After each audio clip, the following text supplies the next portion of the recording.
What do you do when events beyond your control hit sales in your fastest growing market? How should you react when an expert tells you your brand looks safe? Why would you launch a chili brand in countries where apparently no one eats chili? I'm joined by Claudia Castellanos, the founder of Black Mamba Foods. Originally from Colombia, she worked in Italy, then went to Eswatini for 4 months of volunteering 16 years ago and never went home. She now runs a global hot sauce brand from one of the smallest countries on earth, and she talks candidly about what her real point of difference is, why she refuses to put an elephant on her labels, and how she decides whether she should launch a new product. I'm Karen Green, and this is the Friday Accelerator. Claudia, welcome to Friday Accelerator podcast. I guess the first thing for our audience is, what's the elevator pitch for Black Mamba Foods? Awesome. Thanks so much for having me, Karen. Black Mamba is a purpose-driven brand from Southern Africa in Eswatini that creates and distributes hot condiments and hot sauces that are good for you, good for the planet, and good for the communities we work with. That's a nice elevator pitch.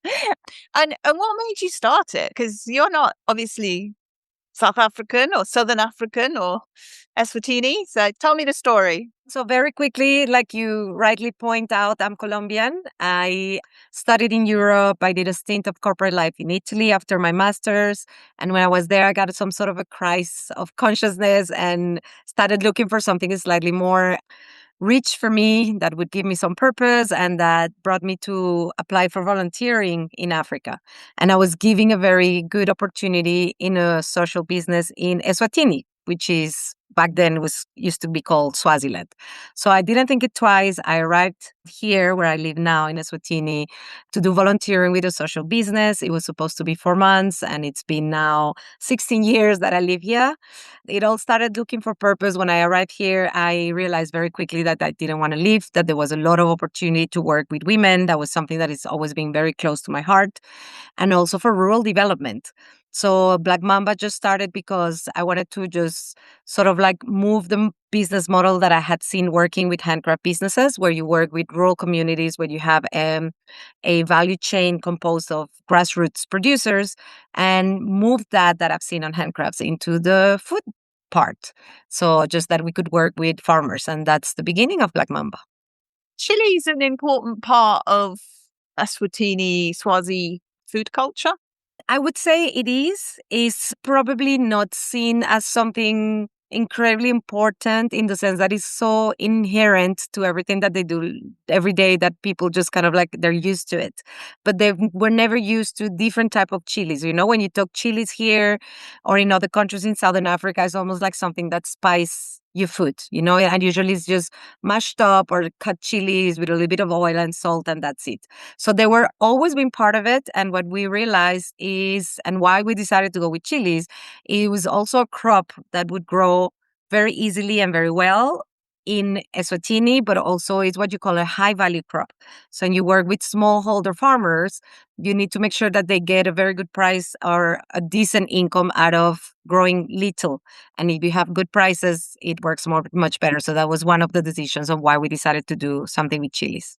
No, it's interesting because I know another part I've worked in with people from Western Africa, and hot sauce is really part of the culture, but it's definitely not as much as I know the parts of Africa where people would literally drink a bottle of our hottest chili sauce without any issue. It doesn't happen in Southern Africa, but they do like a spice in their food. Most of them. I think I'm a bit of a wuss where it comes to chili levels. But you build endurance. You know what I've noticed, and as I always jokingly said, that we have a captive market because we do. Once you try food with chilies, there's no way back. Yeah, and you start building endurance, and you start always wanting to do something spicier. And that's the thing that you notice in the world market. The hot condiment sector and the chili and the hot sauce sector is expected to grow constantly at 6 or 7% per year, no matter what. And I used to have, being very British, Heinz tomato ketchup with my breakfast with like scrambled eggs. Now I have sriracha. I should have Black Mamba, but I can't get it here. Can I get it here? No, in France? South of France? Yeah. Not yet. And let's be completely honest, the French do not like heat in their food. They don't. But there is growing as well, you know? So it's like what I'm saying. Usually when you start with a country that has very small and you are there first, you have the possibility to grow your brand, like we did with Norway. Nobody would expect Norwegian people to eat chilies, but we are actually growing very healthily there. So France would be another thing to look into for sure. So where are you in your business? What stage is Black Mamba at? So basically, I would say if you actually look in proper stages for business, we would be in the scaling stage where you have set up already a decent foundation. You've done things organically. And at some point, we were very lucky in 2020, we attracted capital. We had our first seed capital investment from an American VC. And that just literally pushed us to start thinking beyond what we had done until then, which was mostly fair trade markets. The type of business that we have would be actually very suited for that. So we started with that, and then we started thinking, let's just move towards more organized retail. And then scaling means obviously scaling your production. So how do you actually improve your volumes, your processes, also your markets? So for us, it went from going from fair trade to retail. And we had from the beginning exported to several countries. So I think the strategy has changed a little bit from trying to just keep on accumulating countries and rather trying to deepen the presence in the countries where we're working really well. So that is where Black Mamba is now. It's not easy and very challenging. I know. I completely understand. Here we are. And so what are your key countries? I know you're here in the UK. Yeah, UK is one that we are very willing to keep on growing. So we have certain presence, mostly online, that has been it's been very good, but not growing at the speed that we would like it. I think we're going to focus more this year with hopefully more listings in brick and mortar supermarkets.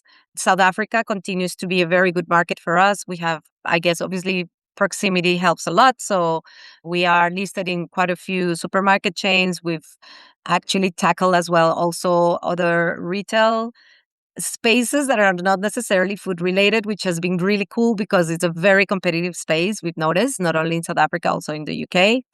And the third country that is growing really nicely for us, that was completely unexpected as a market for the type of business that we are, is the UAE. And I think the UAE is just because we found a really good distributor and partner, and also because the UAE market is always very open to innovation and to new products. So it was surprisingly easy. And I don't want to say that because I don't want to jinx it, but it's been a market that has been growing very nicely for us.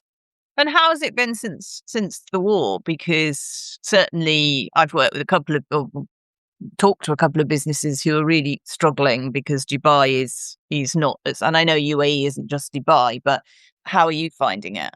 We spoke a lot to my distributor at the beginning, and the first week after the war started, I just asked him, how are you first and how are the sales? And he said, down by 45% immediately. And I was like, but the reality is that he has noticed that most of the people that really just went out of Dubai as soon as the war started have been coming back, like the schools reopened, the many expats that were a big part of our market, to be honest. I mean, I guess when you are selling at Dubai, you're not selling mostly to Emiratis. You are literally selling to everyone else from the world that is living in Dubai.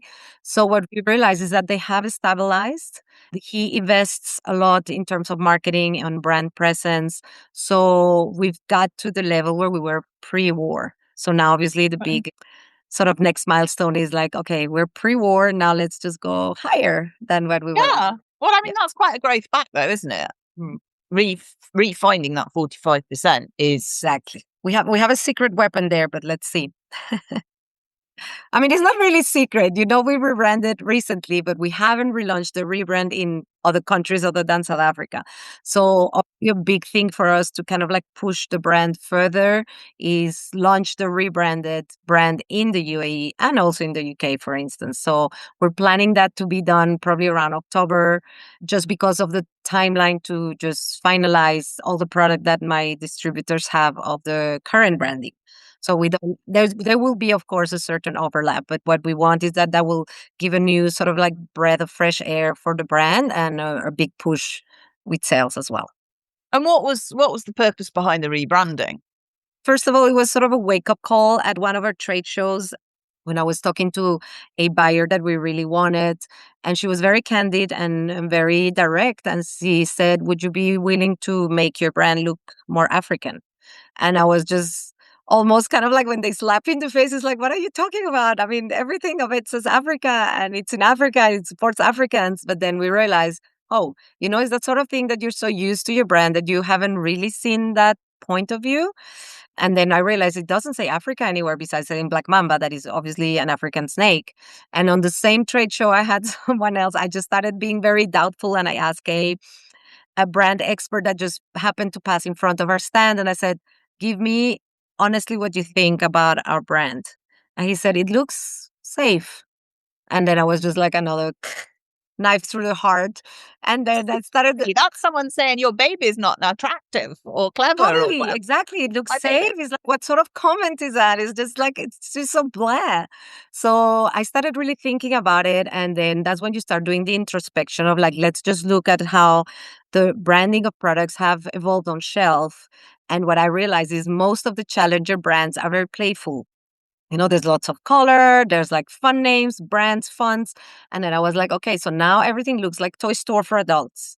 And that was the first point. It's like we need to actually add a little bit of color. Like the brand, the way I saw it, I thought it was very cool. And when we launched that sort of like black background, no food whatsoever was doing that. So when we launched in 2016, that look and feel, we felt we were really modern, but obviously 10 years down the line, it might not be as modern as it was before.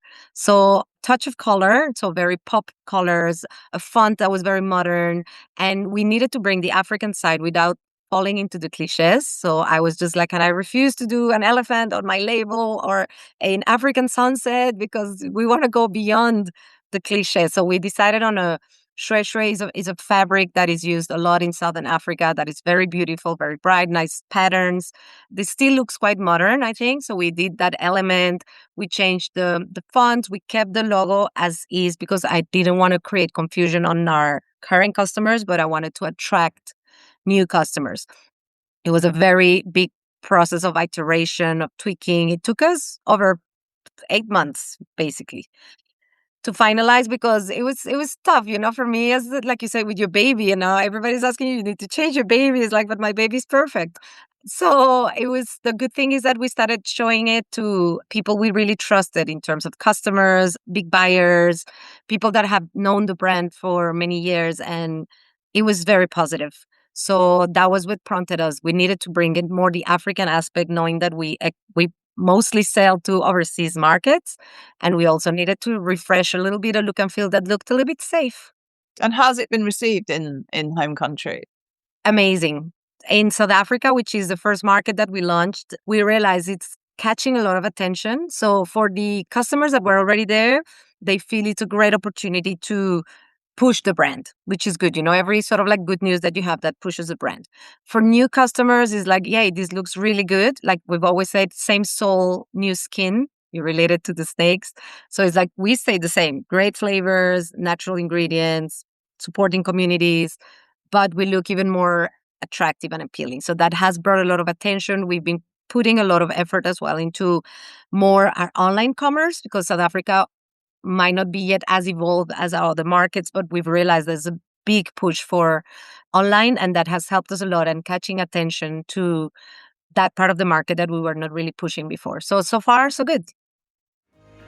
Right now, you can grab a free copy of my book, Virology, at my website, virology.co.uk/free resources. So that's the kind of the packaging side of the product. What about the actual products themselves, the condiments, the sauces?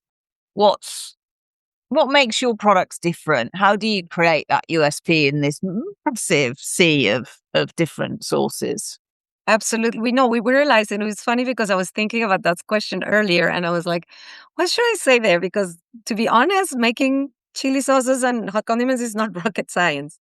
Like anyone can put stuff in a pan and cook stuff, and there you go, you have a sauce.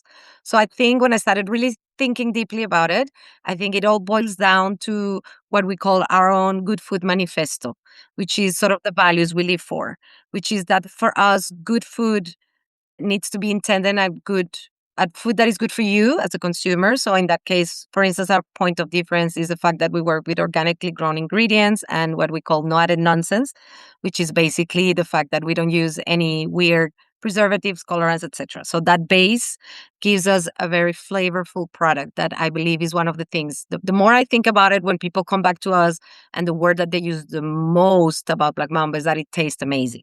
So that's the first pillar of our Good Food Manifesto. The second one is good for the planet. So it's very important for us that whatever we do treads lightly on the planet. So we use packaging that is either highly recyclable or upcyclable. So we've kept our bottles as glass bottles, our condiments always in glass. We use tape that is made out of paper. We work with regenerative agriculture. The small farmers that we work with are taught regenerative agriculture, so we know it's something that is good for the planet, doesn't have any weird pesticides on the food that we work with. And the third pillar is that it's good for the people that grow or manufacture your product. So for us, it's important that we pay fair wages to our employees. Like 94% of our team is women, which is something that is very important in a country like Eswatini that is highly patriarchal, and women have still a lower status than men. And also we work with smallholder farmers, so we make sure that to pay fair wages and to pay fair prices for the produce that we get from them. So for us, that embodies the point of difference of what Black Mamba is. But commercially, which is quite funny because we've discussed this in the past, you and me, is like it's so nice to have that aspect of the business that is sustainable, but that doesn't necessarily is the main aspect of why the product sells. And I think was very difficult for me to understand because definitely I embody what we call in Black Mamba an ethical foodie. We love food, but we need to make sure that the food is well produced. But not everybody is an ethical foodie. You might be a foodie, you love food. So I think one of the main selling points of Black Mamba, and this again coming back to what people say about it, is the flavor. I mean, it's a great presentation and fun and a great name. We're very lucky to have trademarked that name early, but also the fact that it has great flavor. So you're clear on who you are. What about your audience? Because that's always the second bit that we find interesting, because there is, again, such a broad brush. Who buys Black Mamba? Obviously, they're going to be interested in sustainability, but what else? Who is that little avatar? It's funny, but part of other things that we were thinking about, it was a very good set of questions, Karen, by the way, because it makes you really think and be introspective. It's like, So the funny thing is when we started Black Mamba, we didn't really think too much about the audience, which is a big sort of mistake. I mean, my background is marketing. That's what I studied. That's what I love doing. So we sort of like launched a hot sauce because my sort of audience for me was my husband, Joe. He loves hot sauce. He puts hot sauce in everything. So it's like, we'll do hot sauce because that's what he likes. So he embodies what we have 3 little avatars. The one that we call is a chili head. So it's a person that needs to have chili on everything. So that was the first sort of pillar that we have and the person that we develop product for. But then we realized that's a very small universe and is a very sort of niche universe because the chili heads tend to go for heat more than flavor. And that just kind of like, we've never been heat more than flavor. I'm a foodie and I love heat, but I love it to be flavorful. I would never go for a chili sauce that just burns me and makes me cry. So we do have a portion that is still chili head related for sure. And our chili sauces still represent probably 60% of all overall sales. But then I started focusing more on what we call the ethical foodies. So like you say, is the person that is not necessarily looking that has the 3 pillars for a Good Food Manifesto, but at least that they were looking for clean ingredients and good flavors. So we bring that through. And then on top of that, what we realize is that people say the products taste great and also they support rural communities and also they work with women. So all of these things are caught up afterwards, but part of our audience are people that are genuinely interested in good food and that they like to support as well because it's a company that does good in the world, if that makes sense. And our third one, which we discover, which is growing and is very interesting, is what we call the African admirers.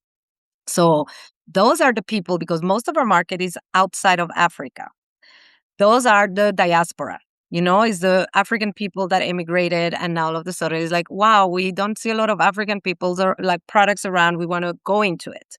We do, for instance, one of the very big clients that we have in the UK is South African shop called the Savannah, which have stores in a lot of like the tube stations in London. And it literally only sells Southern African products because there's so many South Africans living in the UK. So we realized that's a market and that's something to tap into the African-ness of the brand, because people will buy it because it reminds them of home, because of what it evokes, and also because of the flavors, that are close to what they used to. So African admirers is something that we also target to very actively. Do they want different products? That is a very big question that I actually ask myself all the time, because you cannot really necessarily create different products from different avatars, and it creates very complicated things. It's like you need to promote certain products and certain things of the brand to these guys, to these guys, to these guys. So what we realize is we've divided our communications and our messages depending on who do we want to target, if that makes sense. So we could do certain recipes that are very foodie related, like teaching people how to use more products that they might not know how to use. Like we launched a lichisa, which is tomato African relish. So what do you put it with? So that's more like the foodie side. But then we do the posts that are on Friday. I usually tend to do a meme about like what the chili heads think about, because we are a very special community, like probably snobs down a little bit the person that doesn't put hot sauce on their food, or when they go to a restaurant and they ask for hot sauce and the only thing they have is Tabasco. So you do all this fun stuff that when people feel identified, it's like, hey, this brand understands me. We haven't changed anything in terms of the products, but they do have chili sauces and they have hot sauces that I can deal with. And for the African aspect, we tend to always remind people that it's an African brand, that is made in Africa, that everything that just kind of like puts the appeal towards the African side. We celebrate things like the Africa Day. We celebrate things like the Nelson Mandela Day, because it's our origin that we're proud of. So I think through the messaging, we are able to tackle on the things that actually talk to each one of the avatars. But we know for a fact, like chili heads probably won't even look into our, I don't know, I was thinking of spicy jams, but they actually do. They're really like this, like innovation, and a chili head usually wants to try new stuff. So now I'm thinking, okay, I said spicy jams, but no, they do actually. But maybe they would be a little bit less in the pesto side, because our pestos are quite mild. But an ethical food would be very interested in knowing, oh, pestos made with macadamias and made with, organically grown basil. So it sort of like allowed us to tap into each one of the markets just by tweaking the communication more than creating products specifically for each one of them, if that makes sense. It makes a lot of sense. I think it's getting those three segments out there. So we've talked product, we've talked audience. Commercial is always a challenge. You've been going now for 10 years, is that right? That's correct. So do you make a profit? At the moment, we're breaking even. Okay, that's good. What have you learned about pricing your products over the years? Because you've got, South Africa, you've got UK, you've got UAE, different markets, 3 different avatars. How do you price? I just, the first answer is like, I hope I'm doing something like remotely correct, but I still feel that is one of the most difficult things to do. And only recently, funny enough that you mentioned about the gross profit, because I had a very good friend that's CFO of a very big multinational company.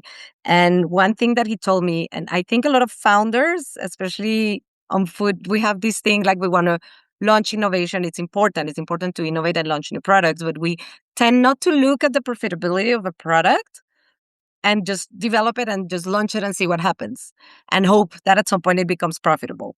So what my friend told me was, get yourself a target of GP and be brutal, even if it hurts, because again, you fall in love with your brand, like with your label, and you fall in love with the product that is a great product, but again, it's just not profitable enough.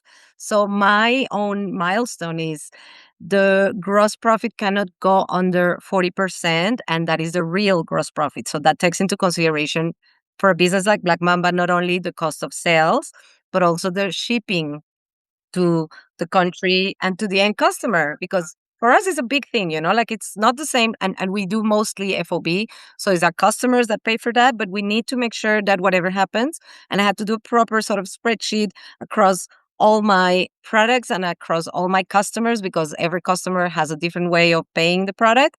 But my rule of thumb now is, if the GP is not at least, the real GP is not at least 40%, that product is not even going to be launched.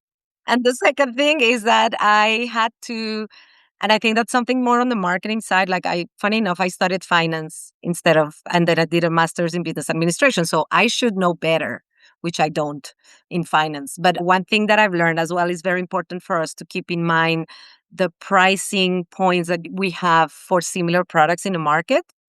Like Black Mamba has always been slightly more expensive, which we can justify, like, for instance, maybe in the UK, you can justify £1 more for a product that has organically grown ingredients, that supports communities, etc., but not £10 more. So where do you draw the sweet spot between, yes, we need to actually be profitable at 40%, but we need to have a price that makes that 40%, but at the same time needs to be competitive with whatever is on the market. So it's still, I think, a game of tweaking, but I think I'm very clear on internally what commercials need to be in terms of our margins. I know how much you can push to increase the price when you need to really increase the price, because everything else has increased. Like, for instance, now with the war, the cost of petrol, shipping, everything has increased. And how to work it out, I think at some point you need to be very comfortable with your numbers and looking at them every day. And that's something that I do, even though I don't love it. I really don't like it, actually.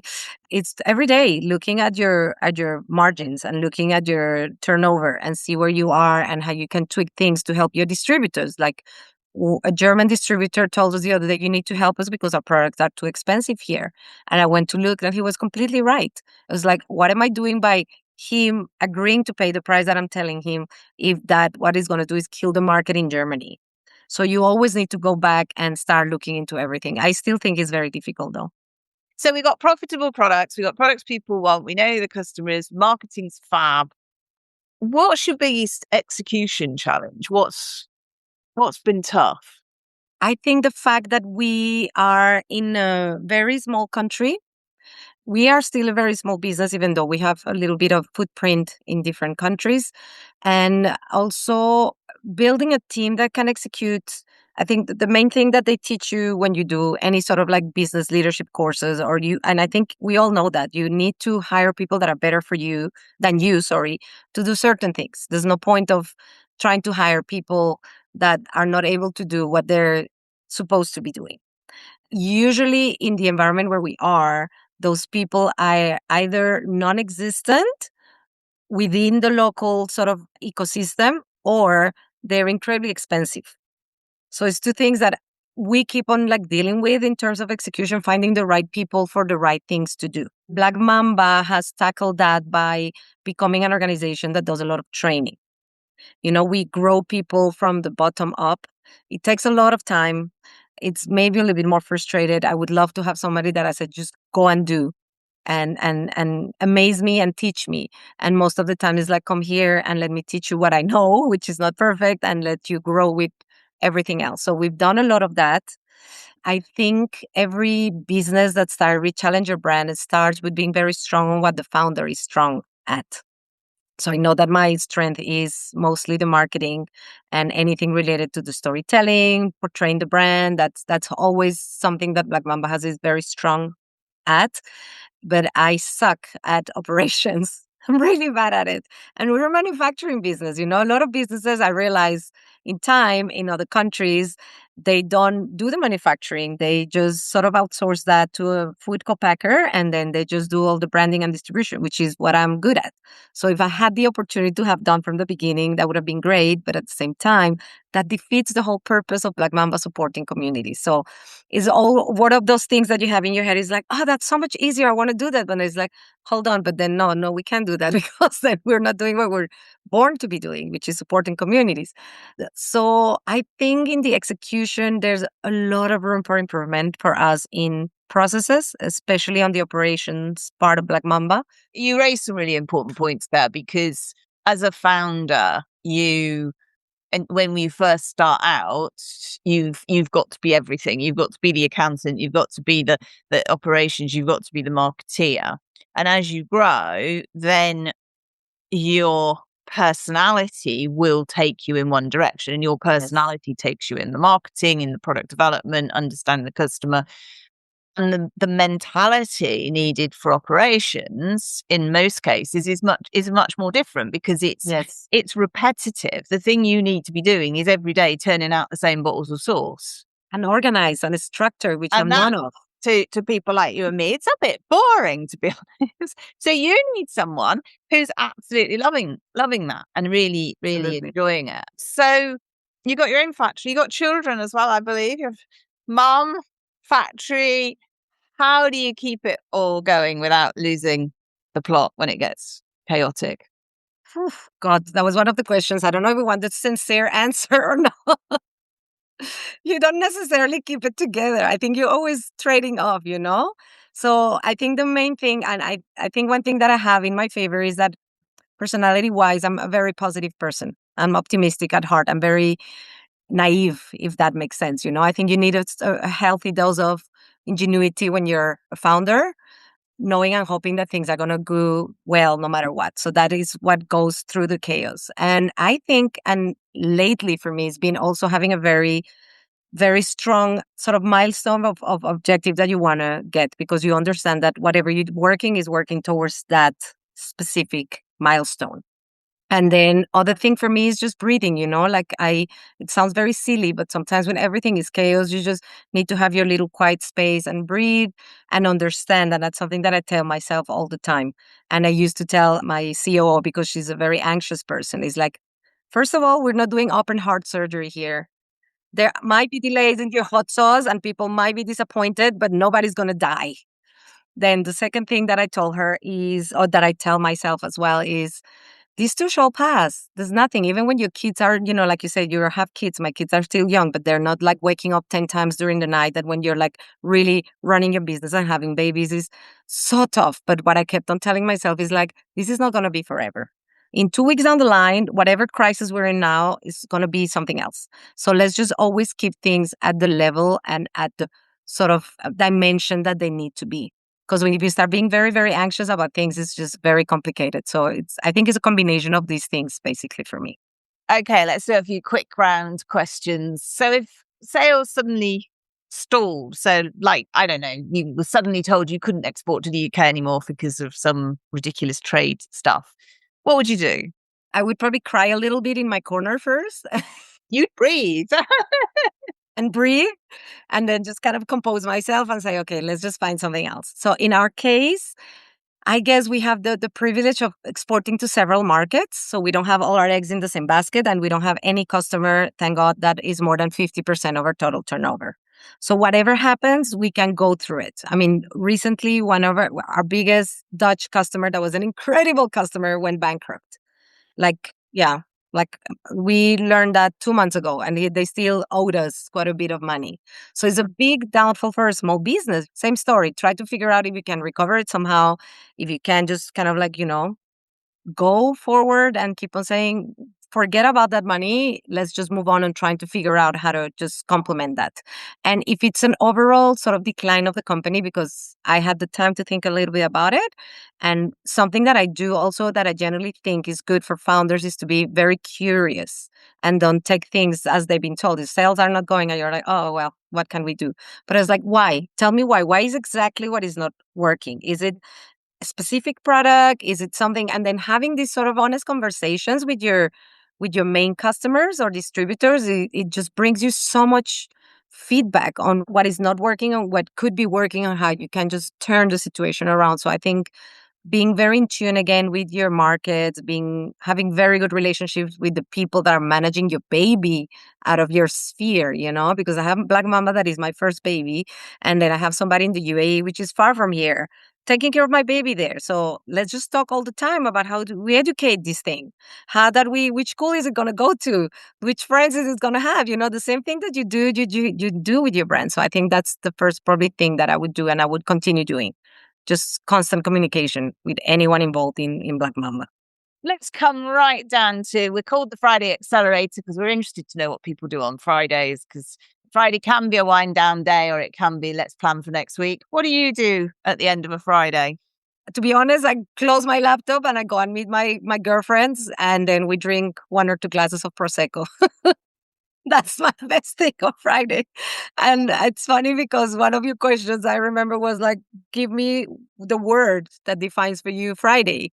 And to be completely honest with you, the word that I just came with is relieved. It's Friday. We made it through another week. So it's always a fun aspect, because for me, Friday meant, okay, I sort of pretty much closed everything that I could do this week.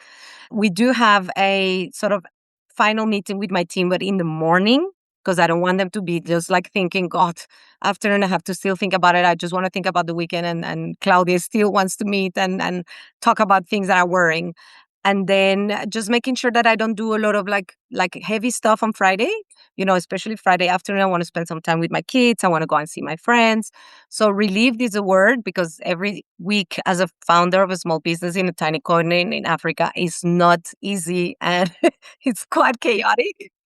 What's your favorite productivity hack thing that you do? You've talked about breathing, but is there anything else that you have that you would recommend and say, this works? I've been doing in the past, which is very interesting. There's 2 guys called Stephen Kotler and Ryan Doris that work a lot about what you call getting into flow. It's a productivity hack where you have a certain amount of time, maybe it's 90 minutes, where you work so concentrated that you get to achieve a lot more than what you do in a regular 90 minutes because you get distracted constantly. And the life itself gives you enough distractions when your phone is ringing, when you have notifications going, when you have to attend to 1,000 things in the business. So what I'm trying to do is learn how to get into flow. And for people like me that have ADD, it's we get constantly distracted. But then I realized that probably 40% of people that are entrepreneurs have a certain level of ADD because otherwise you can work through everything that life throws you. So getting into flow is very difficult, but I do realize that when I get into flow, I get to work really fast on things. So one thing that I get is like completely disable notifications on my phone. So I don't get to see the thing going because I know myself and I'm just going to go and look into what's happening. That I have those blocks when I even tell my team, unless somebody's dying, don't contact me. If somebody's dying, okay, contact me, but otherwise, don't. And you get those flows, and then the type of music, they call it binaural music, that works very well with your brain waves to get you into flow. It's a state. I remember one day my husband tapped me in the shoulder, and I was so concentrated on what I was doing that I almost had a heart attack. He scared me so badly. So then I knew that I was really into flow. So that's one thing that I'm trying to master because I think it makes a big difference. And the third one, I have to say, what we're all using, AI, because it allows you to work faster and to write emails faster and to reply. I'm a very bad typer. I type very slowly. And I realized that I used to procrastinate on sending long emails they needed that level of detail just because I couldn't fathom having to sit and write that email. So I found this really cool AI called Whisper Flow that Okay, yeah, I use the flow. it's so cool, Karen. It just makes my life so easier. Like people are all of a sudden you're replying to emails a lot faster. And I was like, yes, because I'm not typing them. The only thing that was making me procrastinate is the fact that it would take me so long to do it. And I just I don't have time. But that helps, obviously, replying to emails in a better way. So AI sort of like little gimmicks have been actually very good for productivity for me as well. What about books, podcasts, anything that do you have time to read? I love reading. I've always been sort of in Spanish, you call it a library mouse. Like I really like the feeling of a real Bookworm, book. we say. A bookworm. Yes, you're right. That's a term. A library mouse in Spanish. Library mouse, I like that. That's really cute. So you live in the library and you just, go through books. But I have to say I'm much more into like a fiction reader. I love reading novels and stuff like that when it's my own free time of doing what I want. In terms of books and stuff, I am ashamed to say that I don't read a lot in terms of business, in terms of books, but one that I really like is Traction because it's very practical. I don't like when it's business, I don't like the fluff. I like practicality. So like very specific things that you can do to generate that traction. So I thought that was very good for me. And then I really love what Sarah Dusek, which is my investor, wrote. She wrote a book called Thinking Bigger, which sort of tackles into the fact that women in general, or women entrepreneurs in general, don't dream big enough. And if you don't dream big enough, you're very scared of taking the steps to take you to that dream. So it's very good, I think, for women entrepreneurs because it really makes you think of why am I so risk averse? It's very much gender based, which is quite interesting, and how to actually tackle the risk that it takes to actually do something bigger. So I really like that one. And I love LinkedIn in terms of reading. I follow specific founders that I found very interesting and compelling, like Amelia from Volpine. I love Jason, what's his surname now? The guy from Primal. That is an American brand that does jerky, but I just love the fact that he's very upfront and going. I love the founders that don't only show the fancy part of being a founder, but they just kind of like show themselves as being very relatable because it is tough. And sometimes when you look only at the good thing of other founders, you feel completely inadequate. So it's very nice when some people kind of like tell you, oh, okay, so you also experienced that. Thank God, it's like I'm not the only one and I feel inadequate and then the business has issues and stuff like that. I really do enjoy everything that you've done in terms of your retail ready courses. I think that was incredible for me to understand the UK market. The podcast that you're doing with founders, I think it has a lot of value for other founders because it's entertaining, but it also brings a couple of things that you might relate to. So I'm more of a fishing person like that in terms of the knowledge that I get for business. So thank you so much. Where can people find Black Mamba? We have our regular sort of like global place is blackmambachili.com, and chili with double L, like it should be done, not the American way with one L.